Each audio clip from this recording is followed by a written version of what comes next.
What's up, everybody? Big Herc Prison Talk Podcast number 2. Yeah, we got it cracking. We got the podcast cracking. Me and Big Ant here. You know, we're going to go ahead and light you guys up with some cheek busting, some wig splitting stories, and some prison talk questions. If you guys haven't got a chance, make sure you tune in and check out www.freshoutseries.com. We got a lot of cool stuff on there. We got the yard time. Yeah. Forget that coffee, man, in the morning. Get you some yard time, man. Get right. Get your swole on. We got the yard time jumping off. We got the apparel. We got the T-shirts, sweaters. We got the hats and the long-awaited shoes, the Fresh Out shoes. They're in. So get you a pair. Pre-order right now. We got the shoes. We got the slides with the Fresh Out logo. Hey, man, you want to be fresh out? You want to be styling? You know, you need to get some of these. They ain't the bull out there. These things are the truth. So get you a pair of those. And also make sure you guys subscribe and check out our Instagram and our Twitter and our Patreon, which are Fresh Out Series. We got a lot of cool stuff jumping off. We got a lot of exciting motivational things that we talk about on there. So make sure you tune in so that you guys can stay abreast of everything we have going on. And, yeah, man. It's going down. We finally got this podcast rolling. So what's up, Ant?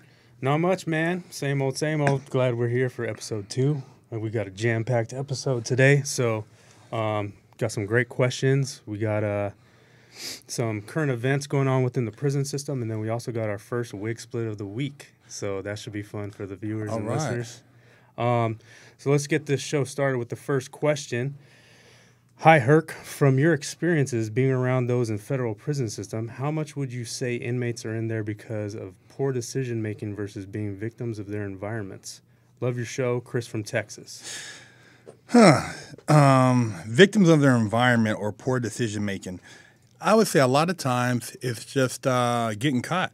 You know what I mean? I mean, to be honest with you, I did time in the feds predominantly, so the feds is different than the state. You don't have guys in there for felony drug use or, assault and battery, rape,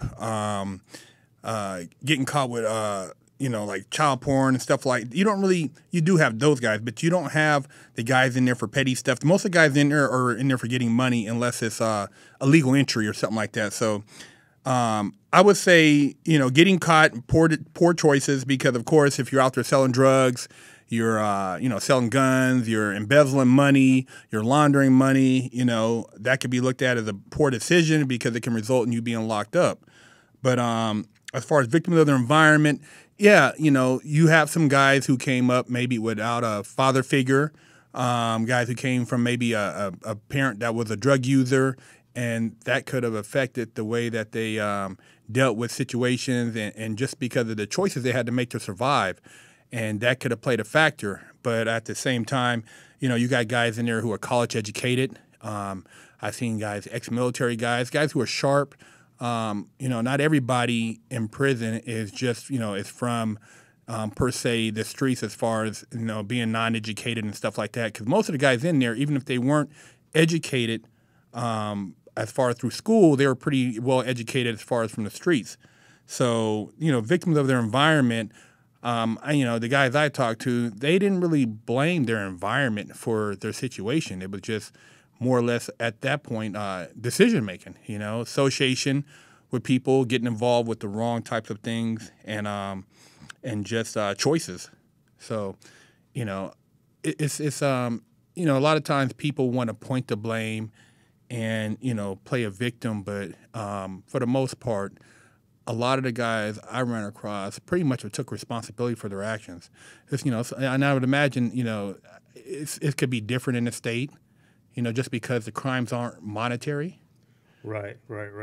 Now, had you have grown up in a different situation, though, would you have made different decisions, ultimately changing the course of your life so that you didn't do time in the feds? You know what? I would have. I think I definitely would have because my environment up until a point was pretty. It wasn't negative per se. My stepdad was an asshole, but it wasn't a negative environment because I lived on a military base up until practically junior high, and I was around pretty positive people. And, it came a point where my environment, being in a certain neighborhood, being around certain individuals had a big impact on my decision making and my choices. And had I had, I think, better role models, a different environment, I wouldn't have never got into selling drugs. I wouldn't have got into robbing and just the gangster stuff that I got involved in. And, because I wanted to really make a name for myself, I felt like this is what it took to be a part of this particular environment. And, I just got caught up in it, and I wasn't at that time smart enough to see what direction it was going to take me in, that it was going to, take me down a path that would take away 10 years of my life. So, I think environment is very important, growing up in, two-parent household. And not only that, but just where you live, where your kids go to school at. School is your biggest influence. You're at school more than you're at home a lot of times growing up and, between junior high and high school. So that's a really big impact on your life, is just that whole junior high school experience and who you socialize with. Right. So, I mean, they're related, but I don't think they're dependent upon each other, right? No. I mean, they're related to the point where the people around you can kind of affect you, because you feel maybe somewhat of a peer pressure, or just you want to be a part of a particular group. So your choices might be kind of swayed, but poor decision making, also play. It can also have an effect as far as what you were kind of taught in the household. Nobody in my family had ever gotten in trouble or been caught up or to jail or anything like that. But I still, because of just me wanting to, do certain things, I made my own choices. So, it was just poor decision making. And, at that age, like I said, if I would have maybe been around a different social influence, maybe I think my choices would have been different. Right. Yeah, because, I mean, you got people like LeVar Ball's kid who was in China, and this dude, he doesn't really have to worry about money, I would assume, yet tries to steal some shit from a Chinese store or something like that. So it's like he has a perfect, you would say, environment, so to speak. I mean, maybe his dad, put some stuff in his head, or he has some resentment towards him or whatnot, but still made the bad decision to go and try to steal some shoes or something like that, and then ends up getting caught. You know what, though? I was going to actually say something about that on something else, but I actually think that could have been all publicity. Huh? Because his son, man, the guys have Lambo. They have money, Lambos. They have all the Louis they want. So we never seen any footage, any video surveillance. It was all hearsay. It was like, oh, they said that they had something, but we never saw anything. So if it was really that serious, you think that they would just let him out? You know what I mean? And said, hey, go back to, you guys stole over, grand theft. No, it would have been a little bit more serious. So I think he's almost a marketing genius, to say that, let me go over to China, and, China's one of the biggest basketball platforms, how about we stay, it could have been anything, because it's like we have no proof. They said it, and I mean, the publicity is like beyond what you could pay for. So yeah, I think it was almost ingenious. It might have been, I mean, because, dude, his kids are over there now. I mean, that's so far off to the left, it doesn't really balance out. Right. So, but how do you think they would have gotten, like, the media to pick that up if he wasn't in China, held or anything like that? Like, well, China, I mean, money talks over there. You know what I mean? Everything's pretty much, it was a political situation. Trump happened to be over there, and it just, for them, UCLA, and maybe his whole plan was he had something else, brewing. Maybe it was exposure for a show internationally, because they got the show on YouTube. And, you can't, a PR person, that would cost you millions to basically have all the different media outlets that covered that story worldwide. Yeah, it was big news. It's big news, man. I mean, and you didn't get no time? It's different if you got time. He didn't get no time. They were delayed in a hotel room, 5-star, for like another 2 weeks. I mean, dude, it wasn't really, you know what I mean? It wasn't like they were locked down. They were eating room service, So, yeah, dude is, his influence on his kids, I told somebody the other day, and people might get mad. I said, I wish I had a dad like LeVar Ball. because this dude, man, his kids, he's taking care of his wife, his sick wife. He has 3 boys. None of them have been locked up. None of them are doing drugs. None of them run around sipping on a bottle, sipping on lean, doing dumb shit. They're all playing sports at a professional level, and he's done this with no formal training. This guy he raised 3 boys. He's actually got his son to get drafted first round and got traded to the Lakers. Who does that? Guys sit around and hate on him. Oh, man. And, yeah, he said he's got a big mouth. He don't know when to stop. But he does know when to stop. He's not smoking weed. You don't see him running around getting caught with pistols. You don't see him getting caught up doing dumb stuff. Yeah, he talks, but that talking's one thing. The dude is a genius. Shout out to LeVar Ball, man. You a great father, bro. Good shit. Let's move on to question number 2. Hi, Big Herc. I'm a college professor and a huge fan of the show. I love how you keep it real and don't sugarcoat the waking nightmare that prison apparently is. Ever since I started watching it, I've been motivated to start supporting programs like the ACLU Prison Project that try to reform the prison system. I have 2 questions. First, a lot of your descriptions of prison make it sound absolutely dehumanizing. The most recent video I watched was the January 10th video, which ended with a story of prison administration throwing hogtied inmates into a truck like merchandise. I know that people should be punished for committing crimes, but why can't we have a prison system that treats people like human beings? Yes, we can't let them off the hook, but aren't there ways to run a system without treating inmates like animals? Second question, do you ever feel like prison movies or cultural depictions of prison glorify the prison lifestyle? Looking through YouTube comments sometimes, I see a lot of people talking about prison almost like it's a kind of wild but almost fun gladiator school. Do you ever get that impression? And if so, what do you think about it? Thanks for taking the time. So I guess you just, start with the first part, which is the human beings being treated like animal. Yeah, as far as being treated like an animal, prison, jail is the most dehumanizing experience you could ever have. And they like it like that. You go to L.A. County, Sac County, San Bernardino County, and you look up wrong or you smirk or you do something, you will get your motherfucking wig split. They do not play in there. And you're not treated as an equal. You're treated there like you've, done the most, grotesque thing that could ever be imagined without them having to know about it. And you get no respect. They don't. It's and they like it like that because then there's no unity. Everybody's in fear, in survival mode, and there's no rehabilitation. There's no Americans. The American prison system, jail system is not based on rehabilitation. It's based on creating a barbaric individual. You're put into an environment, unless you go to a damn prison camp, you're put into an environment, if you go to county jails where it's all about survival. I've seen where guards have, there was the instance where at one of the institutions I was at, there was a rumor somebody had they had somehow got a gun on the yard, which was some bullshit. But anyways, they locked down the compound. They put on ski masks, goon uniforms, full SWAT gear, 9mm. They had semi-automatic rifles. They went to each unit by unit, woke us up in the middle of the night, made us come out in just our boxers, handcuffed us, basically like a chain gang, and tore the cells up. I mean, just tore your cell up. Just tore it up. Just tore it up, stuff everywhere. So, and they did that purposely.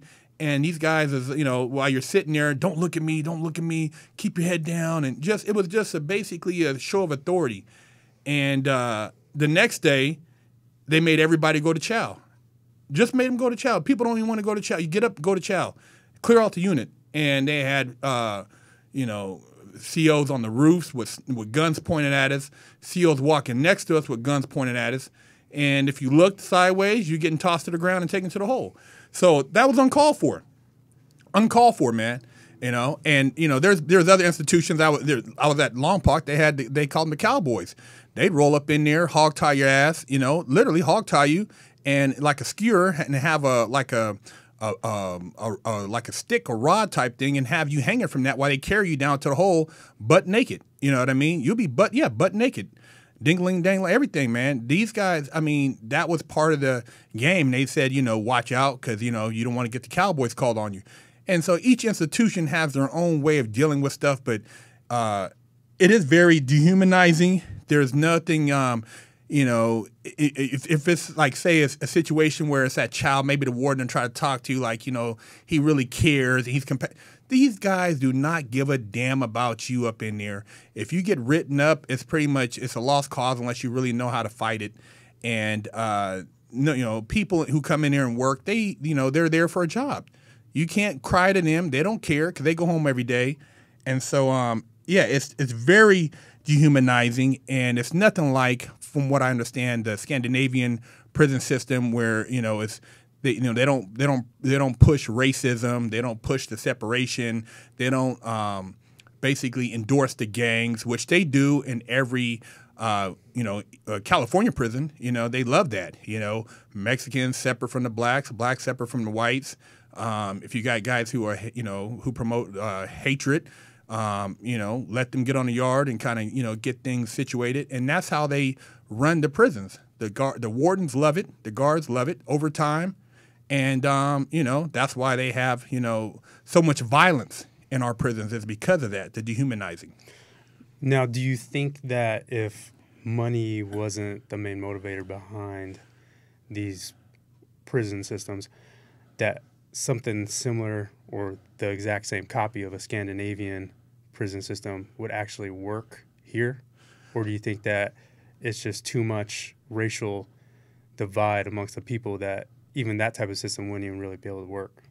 I think that the Scandinavian paradigm, the model that they have for their prison system, could work here if it wasn't a for-profit type of prison system, endorsed by Wackenhut, CCA, these different types of private corporations who make money by certain government officials by having prisons there, like in Florida. The governor, they can set aside certain land for these prisons, which creates a revenue stream in these communities where there is no revenue. So all these hicks and hillbillies, go to work at these prisons, and they can control all these minorities and other individuals, and there's no sense of any type of rehabilitation. If they implemented more of a social school type environment, because I've seen it. When I was in prison, I had a group of guys, Hispanic, Caucasian, Belizean, Asian, Black. We all studied together and we had no problems. All studied together. Everybody, didn't necessarily sit together in a chow hall, but we'd meet at the law library. We would share ideas. We would pass, positive energy back and forth, share reading material. It was harmony. No issues. We all got along.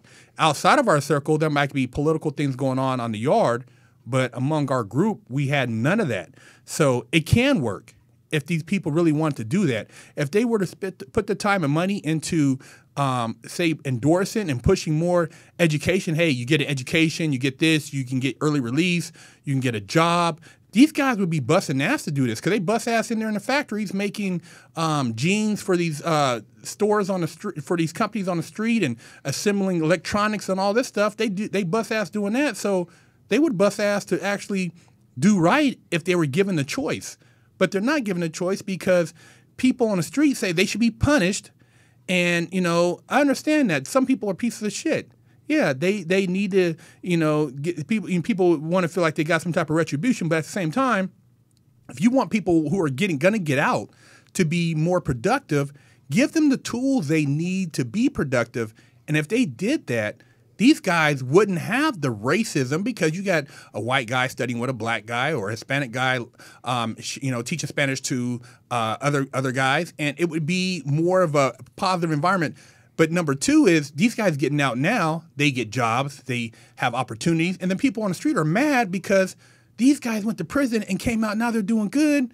Well, you were on the streets. You should be doing good. Why are you mad at the next man? Because he took the time to do something better for himself. And that's a lot of the stuff I hear on a lot of our feed comments and stuff because people are jealous because guys that were in prison have gotten out and actually done something. They don't like that. They like it when the guys are going back because it shows that the system's working. No, it shows that the system is broken when guys keep coming back because they're basically they're giving up on life because they just figure, hell, I might as well just keep and there I have something. If they were taught those skills and they got out, they wouldn't be going back because they would have something to grasp to on the streets. So that's it's kind of a crazy situation. Yeah, I definitely have to agree with you. I never really understood why we really just don't place any emphasis on, or even ask the question, how do we make it so that these dudes don't come back? You hear all the time about how people bitch about, oh, my tax dollars go to supporting these fucking felons and blah, blah, blah, blah. We should just shoot them all and then be done with it. But it's like, you're asking the wrong questions in a way, like you got to ask, okay, this dude, he's going in. Why does he keep going back in? Mm-hmm. Like, where's that question being asked? It's not being asked because people, they just don't have the brain capacity to ask the right questions. Instead, they just want to bitch. But if you really want to fix the prison system and stop having people go back to prison and to stop having to put your tax dollars into prisons to hold dudes, set up the prisons so that way when the dudes get out, they don't have to work. They're going back to work. They're not having to worry about, oh, I'm a felon, so I can't write that. I can't fill out applications because as soon as I fill out applications say I'm a felon, that's pretty much going in the trash. But apparently, I think in California they changed that, right? So they can't ask you if you're a felon anymore. Yeah, and the point you made too, as far as people say tax dollars, people who say that, right? They're like, oh, my tax dollar. Okay, if you really give a damn about your tax dollar, it costs roughly $76,000 to house one individual in California state prisons. Now, how much does it cost for 1 year of tuition at USC? $30,000-$40,000. So you take double that for a guy in prison. Now, why wouldn't you take that and put educators into these prisons, and eventually you can kind of get rid of a lot of prisons because it would be small, it would shrink. Now, the individuals who are basically garbage, who don't want to rehabilitate, who are just mentally just retarded, that don't have the ability to change, you would have all these individuals housed in the same area. But all these other individuals who are passing through, who maybe this guy got a DUI, or maybe this guy, he got a couple times, driving without a license and he got caught with some weed. These guys wouldn't be pushed into the gangs or to having to claim, AB because he has to, ride because it's racial, or this guy has to, claim his hood or his race because of just politics. No, these guys would be getting schooled and actually come out better individuals because they could actually do something positive with their time. So when people talk about tax dollars and, they bitch about crime, you don't really give a damn because you're spending twice the amount of money it costs to go to a top-notch university in this country on housing these guys in prison. You can shrink the prisons down, make it a school structure. These guys that get out and actually come out better individuals. That's definitely something they should be doing. Let's get to the second part of that, which was, do you ever feel like prison movies are cultural depictions of prison, glorify prison lifestyle? Looking through YouTube comments sometimes, I see a lot of people talking about prison almost like it's kind of wild but almost fun gladiator school. Do you ever get that impression? And if so, what do you think about it?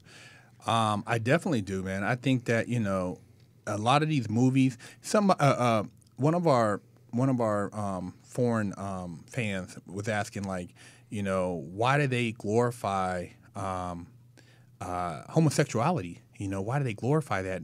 And why do they, push all, they always show the races don't like each other. Well, they do that because it's part of their program, A lot of guys say they go to prison, they're not racist. I've talked to many white guys, Mexican guys, Hispanic, Latino, for those who always call me on nationality and race. But they go in, they're not racist. They leave, they're forced to be racist because of just how the system is, the direction the system is pushed. And as far as, so when you look at how Hollywood depicts it, it always shows the gang stuff. It always, and so these kids watching that, if they go to prison, they got to fall in line with a certain clique or a certain neighborhood or a certain race. And, there's always somebody that gets raped. I've never seen a prison movie without rape. Tell me about one without rape. Shawshank Redemption, what is it? American Me. All these movies, always somebody getting their butt took. Shot collar. Everybody gets raped. You know what I mean? So, I mean, what is that? Hollywood loves that shit. I mean, why would you endorse that? You endorse it, and then you feed into some of these guys who are straight barbarians, and they prey on guys who are weaker because maybe this guy's a nerd. He got caught doing credit card fraud, and he got caught too many times. Now he has to go to prison, and they just blow his cheeks out, and everybody thinks that's a great thing. You know, guards in there where they all know what a lot of this stuff takes place. Why don't they stop? Why do they let that guy continue to do that? You know he's a predator. You know, oh, this guy, you know, you think that stuff is cool? So, yeah, they do endorse it, and it's sad, and that's what, that's what they consider entertainment over here. It's actually a warped form of entertainment to think that another man is going to take a straight man's cheeks in prison, and basically he comes out now and he's not normal. That's what is positive about that? There's not much positive about that, especially when dudes go in there, you know, they just want to do their time. They made a mistake. That's right. And then they end up either getting more time, you know, putting in work. Defending themselves. They get stabbed up. Yep. They spend time in the hole. Yep. They basically transform into a whole completely different being, like how this person said, gladiator school. Yeah, that's what it is. That's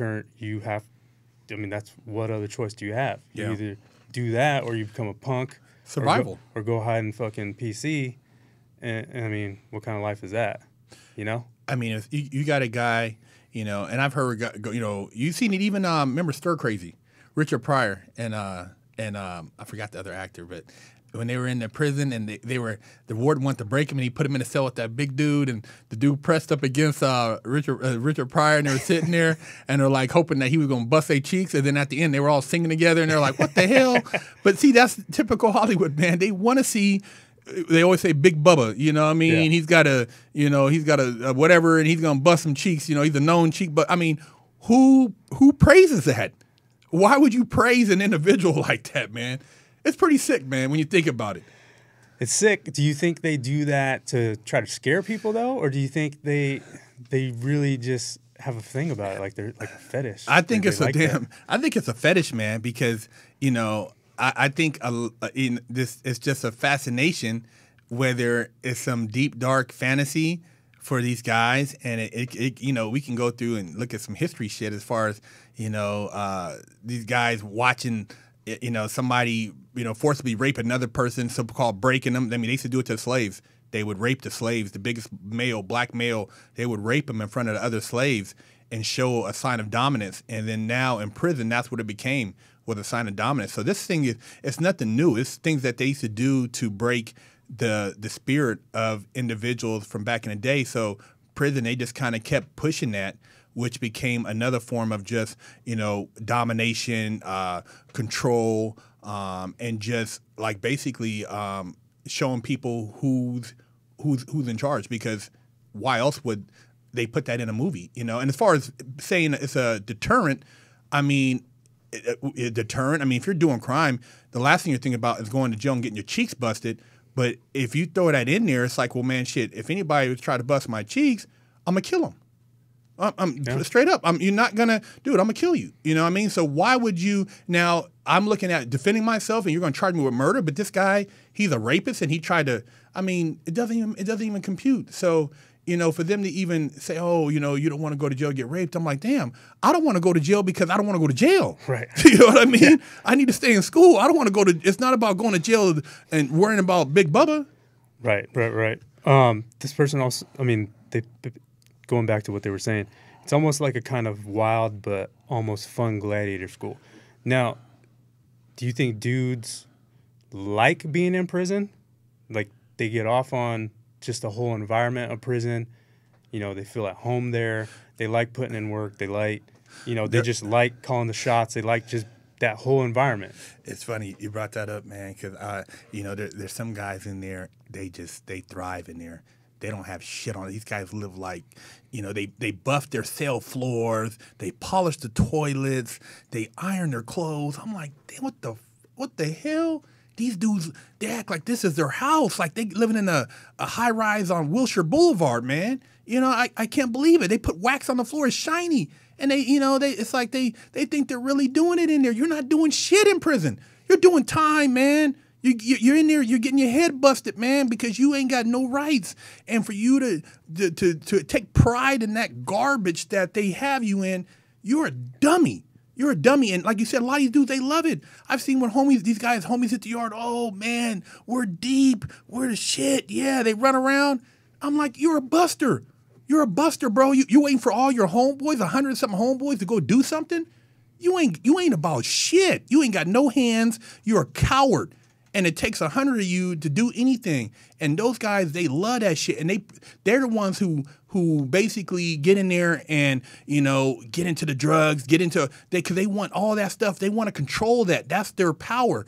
They don't even think about going home. If they did, they'd be in school. They don't think about it. They're on the yard. Like you said, they're playing games, playing sports. These dudes, some dudes, it's just like, I used to look at it, man, and that would be the most disturbing thing to me. How a human being could be so jubilee in prison, so happy, so excited that they're there with this is their friends. And I'm like, I never understood that, man. I was always like, man, I'm passing through. This is not my home, man. I stayed in a law library. If there was any law, any secret Masonic way of getting out of prison, I was going to try to figure it out, man. But these guys, most of them never been to the law library, never looked up their case, didn't even know what the charges were, the statutes that they were charged with meant. They never even investigated. That's how dumb a lot of these dummies are in prison. Straight dummies, man. And you think they like being in that environment also because it's, I don't like to say easy, but it kind of is easier, right? Because you have everything there for you. You don't have to worry about a car. You got food. Job is walking distance. You know what I'm saying? You got 3 meals. You got a bed. You got hygiene. You got a laundry. You can wash your clothes. You can go to commissary, little store, walk over there. You can use microwave or hot water. You got the homies. You can watch movies on weekends. What else do you shit, man? These guys are in paradise. On the street, they wasn't really employed. They weren't taking care of their kids.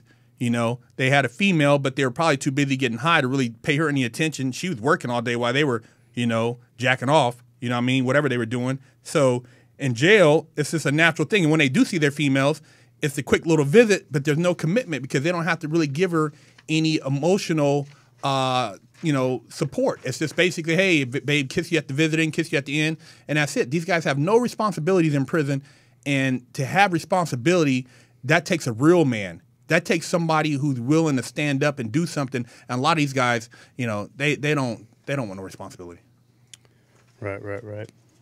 Let's get into the third question. Been following the show for a while now and appreciate the educational content. My question is, this is a pretty interesting question. Can you take visitors, or can visitors take inmates' food of any kind during a visit or a conjugal visit? Have you ever heard of someone taking an inmate a bunch of edibles to eat during the visit and the inmates getting high? Yeah. No, there's no food in the feds. You got vending machines out there, and I never had a visit while I was in prison, in federal prison, so I don't know about bringing food in. I know when I was in California Youth Authority at fire camp, we could bring food in, and we actually had, you had visits, so it was cool. You can actually, you get what they call it, like a furlough, where you can go out during the day, like on a Sunday and hang out to this town and eat and stuff like that. So that was actually kind of cool, man. That's actually a positive experience. But, in the feds, you can't bring any food, and there's no conjugal visits. A lot of these guys, when they do fed time, there's no conjugal. In the state, I've heard that, they do have conjugal from what I understand. And I heard you can get packages at some places as far as certain food items. And so you can have stuff sent in from the streets. But in the feds, they don't have any of that, and so you don't have to worry about getting any edibles or anything like that. Now, at the camps, I'm not sure if you can bring food into their federal camps or state camps. I'm not sure. I'm quite, I know the camps are a lot more laid back. The visiting is a lot more laid back. A lot of shit goes down there, so it might be a little bit different as far as the policy of bringing food, but in the feds there is no conjugal visits anywhere. But people are still getting it on in there. When I first read this question, I was like, why would you even want to take edibles or even try to take edibles to someone that's locked up? Like, why would you put yourself in that position? And that's why I wanted to basically cover this question, because if you're thinking about trying to sneak edibles in to visiting just to get someone high, you're pretty fucking retarded. Well, this is the thing. It's probably the person inside telling them to bring it in so that they can pass it on and sell them. So it's a racket. See, most of the drugs being brought in, per se visiting is not because the person on the street wants to help. It's because they're told to bring it in for somebody on inside, because that person is getting visits, and therefore he has to either he's in there getting his hustle on or providing for his clique, whatever the case may be. He's making moves in there, so he's those edibles he's selling or slanging or the drugs, whatever. So that's how that's all tied in. Because like the individual on the street, I mean, why would you care about bringing whether it be marijuana or coke or whatever the case may be to prison for them to actually enjoy themselves getting high? Well, the way that I read it was that they wanted to bring it to the person they were visiting so that person could get high specifically. But it's just like, dude, why? I'm sure they can get weed on the inside anyways. So now you're putting yourself at risk of catching a case, trying to sneak drugs in. Yeah, it would be pretty stupid. I mean, but, people do stupid stuff in there. I mean, you got it. And the thing is, in visiting, when you go to visiting, a lot of times, right after visiting, they'll piss test you. So if your piss test comes back dirty and you had just had a visit, then they'll try to put one and one together and figure, hey, man, maybe somehow you got a hold of something at visiting. So that could lead to an investigation. So all that stuff, it ties in. And then they're listening to phone calls. And sometimes they'll let you try to, bring some shit in, and they'll bust you, let you, I've heard of people getting busted in the parking lot, trying to bring stuff in.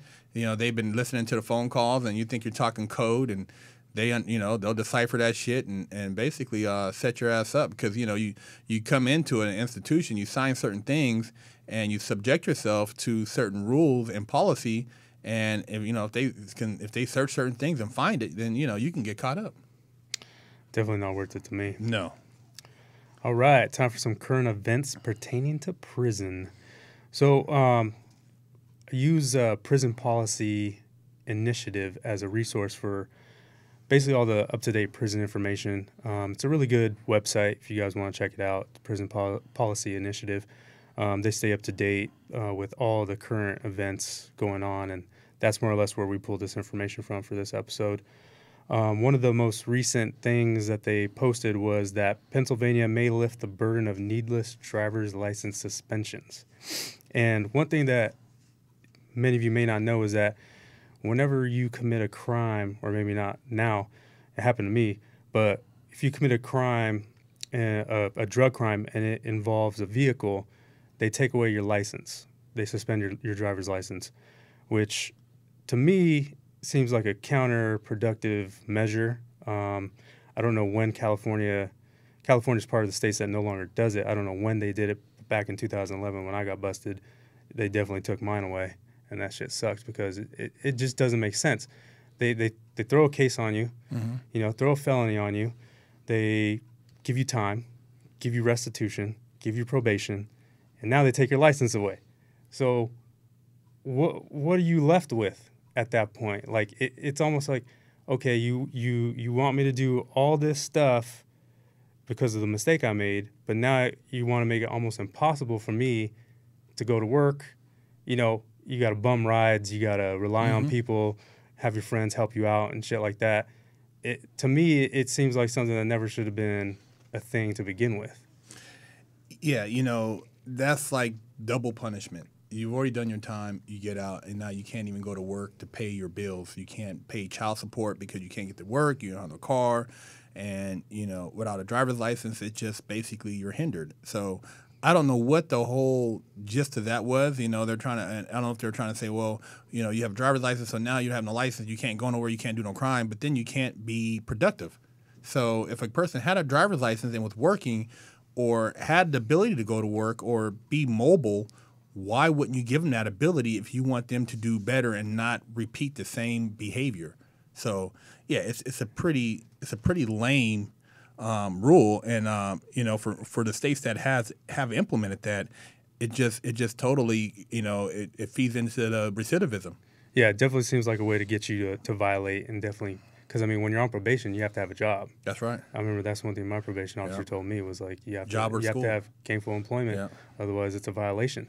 So it's like, okay, you want me to have a job, but I can't get to my job unless I take the bus. Yeah. Like, I mean, buses, shit could break down, you're late to work, and then you get fired. Yeah. So it's like, it's a catch-22. It's just really stupid, and I don't know who allowed that to happen. Maybe it's something that was implemented, you know, in the 70s or something when it wasn't a big deal. I don't know, but I'm glad they're getting rid of it because it just it's if you're trying to reduce the amount of people committing crimes, the amount of people, you know, going back to prison, that's definitely not one way to do it, by restricting them being able to get to work. No, I agree. I think it's a bad decision initially, but by changing that, I think it'd definitely help a lot of people out who are trying to get out and be productive and really not go back to prison.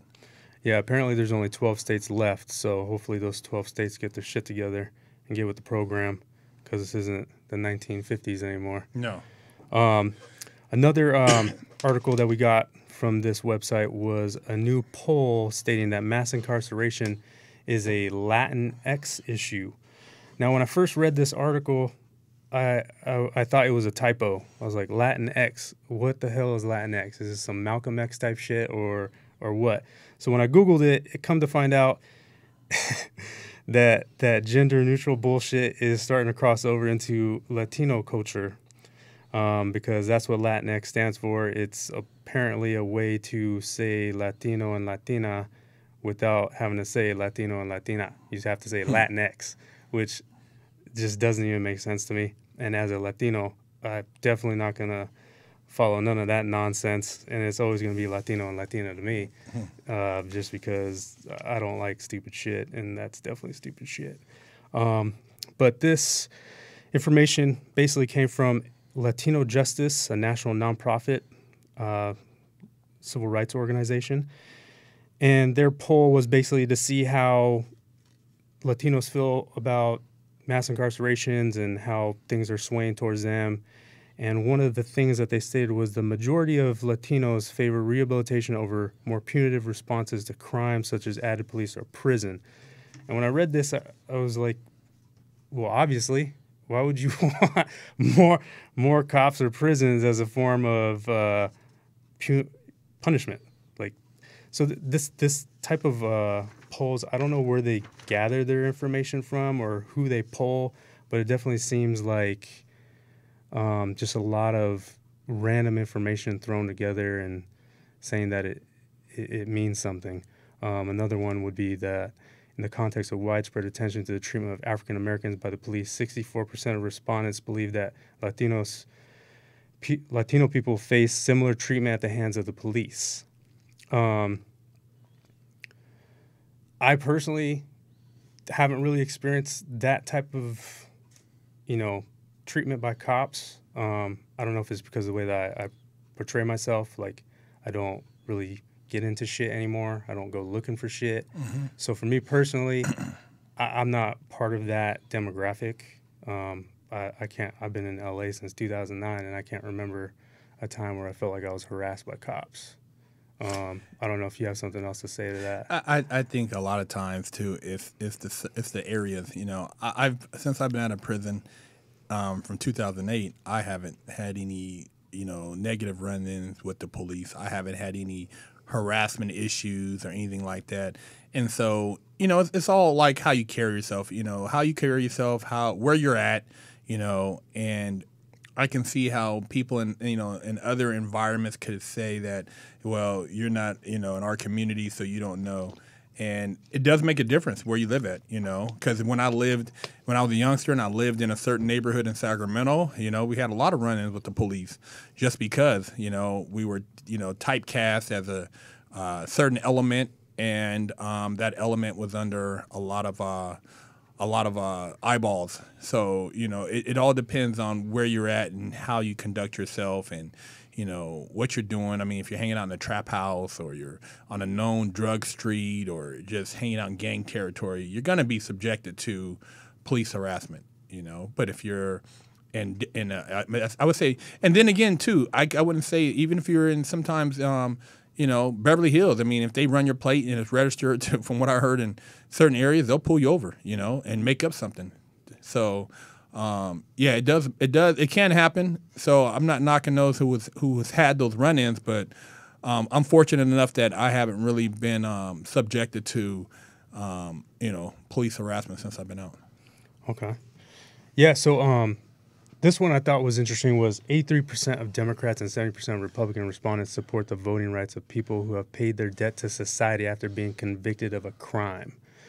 Yeah, I agree too. I think you should get your rights back. Yeah, I think that definitely once you've, you know, served your time in prison or jail and done your probation or parole, you should have your rights back so you can, you know, have an opinion about what goes on in your community. I think it should go further too, though. I think like after a certain amount of time, you should be able to get your felonies expunged, and you should definitely be able to get your gun rights restored. Because I don't see why.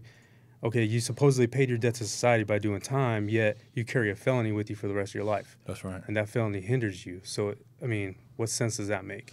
Yeah, I agree. I think that, you know, you should be able to somehow petition to have those rights restored so that you can, you know, have access to a firearm again. You know, it's, you know, people say, well, the ex-felons, you know, the gun. Well, you know, most of the people who are committing these acts right now with guns are NRA members. You know what I mean? These guys are buying guns legally. They didn't buy them on the street, and they're the ones doing all the shooting. So it's not the felonies. You know, these guys, yeah, they're shooting each other. But as far as the people who are running around shooting at these schools, they're all, you know, legitimate gun owners. Yep. So I guess we should move into the WigSplit of the week real quick, right? Yeah, we got about time to wrap this thing up. Yep. So WigSplit of the week, contestant winner goes to Larry Nassar, the USA gymnast and Michigan State University doctor that basically was chomoing it up with over 150 girls, which, in my opinion, is pretty fucking bullshit.